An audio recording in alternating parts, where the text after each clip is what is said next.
السلام علیکم پیارے بچوں، ہم پڑھ رہے تھے لوئی پاسچر کے بارے میں۔ آئیے جہاں سے ہم نے چھوڑا تھا وہاں سے شروع کرتے ہیں۔ کلاس 4 کے اردو کا لیسن ہے یہ۔ لوئی پاسچر فرانس کا رہنے والا تھا۔ تو بچوں، لوئی پاسچر کہاں کا رہنے والا تھا؟ فرانس کا۔ وہ اپنے والدین کا اکلوتا بیٹا تھا، یعنی ان کو اور کوئی اولاد نہیں تھی، بلکہ وہی ایک تھے لوئی پاسچر، جو ان کے اکلوتے کیا تھے؟ بیٹے تھے۔ پاسچر کے باپ کی تمنا تھی کہ اس کا بیٹا کالج میں پروفیسر ہو جائے، اور لوئی پاسچر کا والد کیا چاہتا تھا کہ ان کا بیٹا بڑا ہو کر کیا بنے؟ کالج کا پروفیسر۔ پاسچر کو اسکول میں داخل کیا گیا۔ تعلیم حاصل کرنے کے بعد اس نے پیرس یونیورسٹی میں داخلہ لیا۔ جو پاسچر تھا اس نے پہلے اسکول میں داخلہ لیا، پھر بعد کی تعلیم حاصل کرنے کے لیے وہ کہاں چلے گئے؟ پیرس کی یونیورسٹی میں انہوں نے داخلہ لیا اور وہیں چلے گئے۔ 20 برس کی عمر میں پاسچر نے یونیورسٹی سے سند حاصل کی۔ وہ ابھی کتنے برس کے تھے؟ 20 برس کے تھے، اور انہیں یونیورسٹی سے وہ سند ڈگری کی حاصل ہوگی۔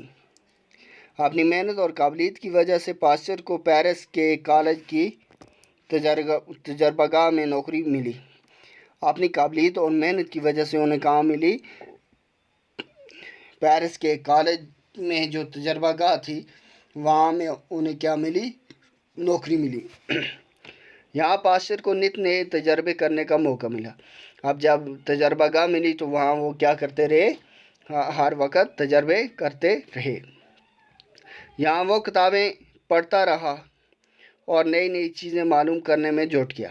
کتابیں بھی پڑھتا رہا اور نئی نئی چیزیں معلوم کرنے میں اسے دلچسپی ہوگی، اور اس نے چاہا کہ کیا کروں، میں نئے نئے تجربے کروں، اور نئی نئی کتابیں پڑھ کر وہ انہی چیزوں کے معلوم کرنے میں لگ گیا۔ پاسچر نے مسلسل محنت کی۔ انہوں نے کچھ 1-2 برس یا 3 برس نہیں کی، بلکہ لگاتار کیا کرتے رہے؟ محنت کرتے رہے۔ اس طرح وہ نئی چیزیں دریافت کرنے میں کامیاب ہوا۔ جب وہ لوئی پاسچر نے کیا کیا؟ بہت مسلسل محنت کرتا رہا، تو نئی چیزیں دریافت کرنے میں بھی کامیابی نصیب ہوئی۔ کامیابی نے اس کے سامنے ترقی کے راستے کھول دیے۔ جب اسے کامیابی ملی تو اس کے سامنے ترقی کے راستے بھی کھول گئے۔ اسے پیرس کے ہی ایک کالج میں پروفیسر مقرر کیا۔ اور کیا ہوا؟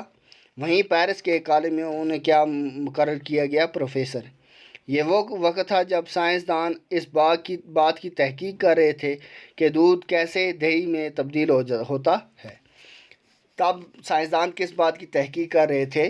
یہ تحقیق کر رہے تھے کہ آخر دودھ پھٹ کر دہی کیسے بن جاتا ہے، آٹے میں خمیر کیسے بنتا ہے، اور آٹا یعنی خمیر کیسے ہو جاتا ہے، اور خمیر اس میں کیسے بنتا ہے، کوڑا کرکٹ کیوں سڑتا ہے، پکا ہوا کھانا دیر تک کھلا چھوڑنے پر خراب کیوں ہو جاتا ہے، یعنی کوڑا کرکٹ کیسے سڑ جاتا ہے، اس کی وجہ کیا ہے، پکا ہوا کھانا دیر تک کھلا چھوڑنے پر خراب کیوں ہو جاتا ہے۔ مختلف سائنسدان طرح طرح کے اسباب بیان کر رہے تھے۔ جو بھی تصورات یا اسباب پیش کیے جاتے سائنسی طور پر ان کی تصدیق نہیں ہوتی تھی۔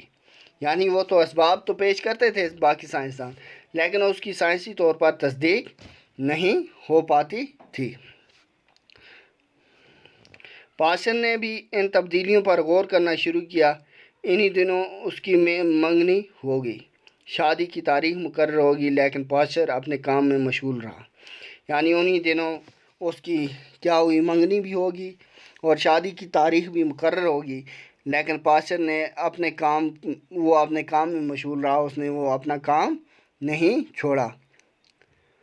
وہ اپنی دھن کا پکا تھا۔ اس کے شوق اور تحقیق کے جذبے کا عالم یہ تھا کہ وہ اکثر کھانا پینا بھول جاتا تھا۔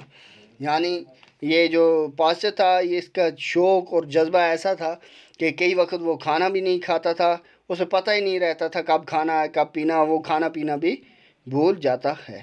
تو بچوں، آج یہیں تک۔